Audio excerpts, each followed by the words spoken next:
Welcome back, Reds, the home of Manchester United. Latest news, here we go. Ruben Amorim is plotting a busy summer at Manchester United.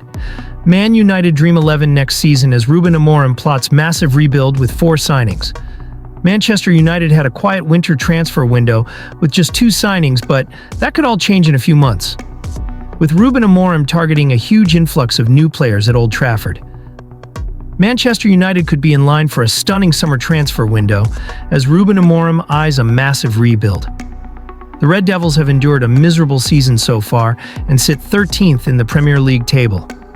Fans were hopeful that the January transfer window would have given the side fresh impetus, but only 2 players were signed, Patrick Dorgu and Aiden Heaven from Lecce and Arsenal respectively.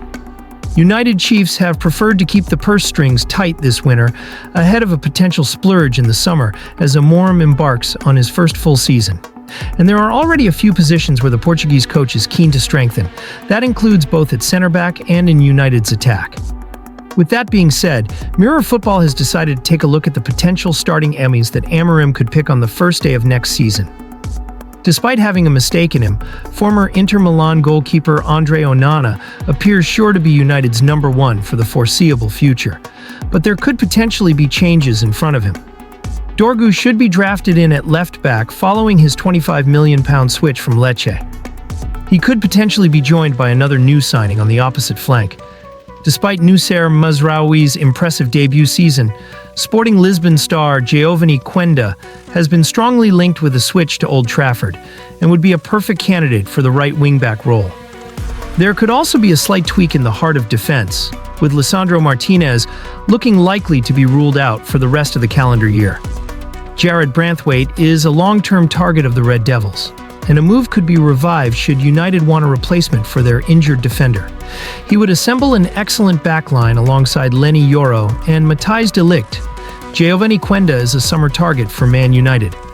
Moving into midfield, ex-Sporting Lisbon midfielder Manuel Ugarte should retain his place. Atalanta and Brazil midfielder Ederson has been rumored to be a contender to replace Casemiro, so could claim a role in United's midfield. Current captain Bruno Fernandes would round off an impressive midfield, but it's in attack where United's new-look MC is the most exciting. Having recently signed a new deal to stay with United, Ahmad looks to be a key cog in the club's future, and one man who that could also be true of is Swedish forward Viktor Gyökeres. The Sporting Lisbon star has been linked with United ever since Amorim made the move to Old Trafford. Serious competition from Premier League rivals could potentially put a deal in doubt, but Gyökeres would be a stunning addition to the United squad under his former boss. Mathys Tel reveals why he made Tottenham transfer over Arsenal and Man UTD. Mathys Tel had a number of clubs pursuing him, but eventually opted for Tottenham over Arsenal or Manchester United, with Bayern Munich's Harry Kane helping to influence him. Mathys Tel believes Tottenham were the best option after choosing to reject interest from Manchester United and Arsenal. In the final days of the transfer window, it became clear that Tel would be leaving Bayern Munich, where he struggled for game time. A host of Premier League sides pursued his signature, but it was those on the white half of North London who eventually won the race at the 11th hour. Tel moves to Tottenham on loan initially, but the club can make the move permanent later down the line. The Frenchman originally said no to moving to Ange Postecoglou's side, but a phone call from the Australian manager helped turn his head.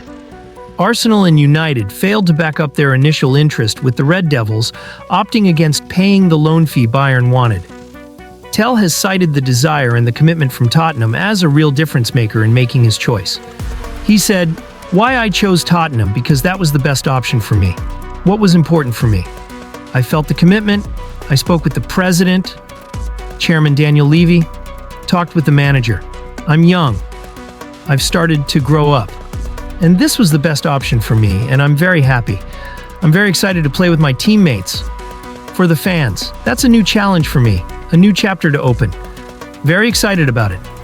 Tel also sought advice from 2 of his former Bayern colleagues, Harry Kane and Eric Dyer. The duo has more than 800 appearances for Tottenham between them, and spoke glowingly about the prospect of moving to North London. Harry Kane helped persuade Mathys Tel's decision. They said, "If you want to work here, you have everything," claimed Tel. "You can enjoy it. That's good for me. because it's a good opportunity to work, to learn every day. That's what they told me. Tottenham were in need of new recruits with the club's form over the last 2 months, seeing them tumble down the table. They now find themselves in 14th spot after just 2 wins in 12, but Tell's arrival may help add more speed to their attack. The teenager explained what he thinks he can bring to the team as he added, "I think I'm a physical player, fast, technical. I play every moment, every game with my heart. I live with this pressure. I always have to push myself to go up and look forward." Rio Ferdinand has suggested bringing Paul Pogba back to Manchester United. Man Utd's warning from Cristiano Ronaldo and £97.5 million signing after Paul Pogba invitation. Rio Ferdinand has called on Manchester United to explore bringing free agent Paul Pogba back to the club as he nears the end of his doping ban, despite his checkered history. Rio Ferdinand has called for Manchester United to give Paul Pogba a chance to revive his football career as his doping ban nears an end. The Frenchman, 31, was handed a 4-year suspension following an initial ban in March last year, but can now resume playing next month after the Court of Arbitration for Sport, CAS, reduced his punishment to 18 months.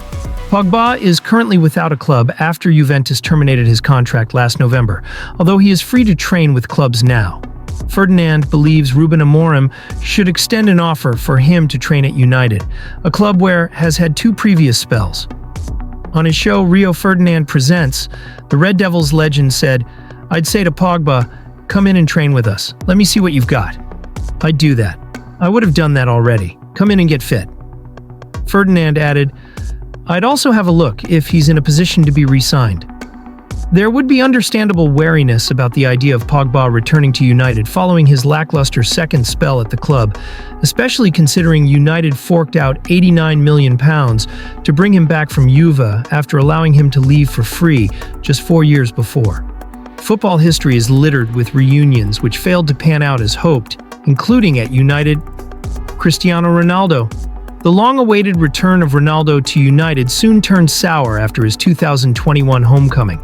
Despite showing glimpses of his old magic during Ole Gunnar Solskjaer's reign, his second stint saw a bitter exit following a clash with Erik ten Hag and his notorious Piers Morgan interview, which saw him slam both his manager and the club's owners.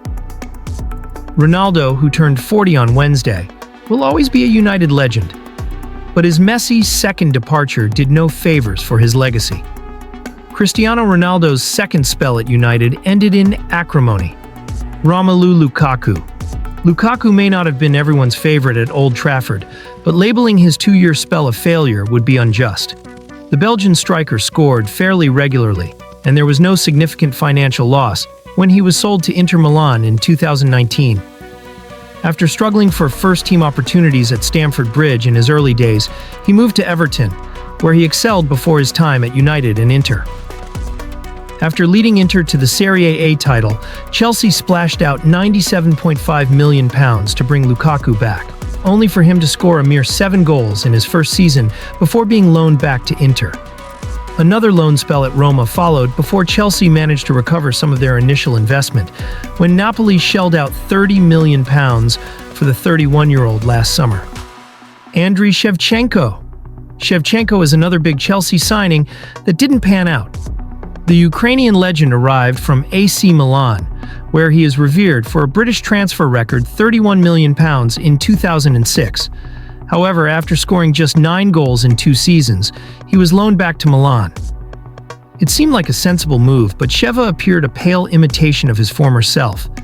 He eventually returned to Dynamo Kyiv in his home country to see out the twilight of his illustrious career.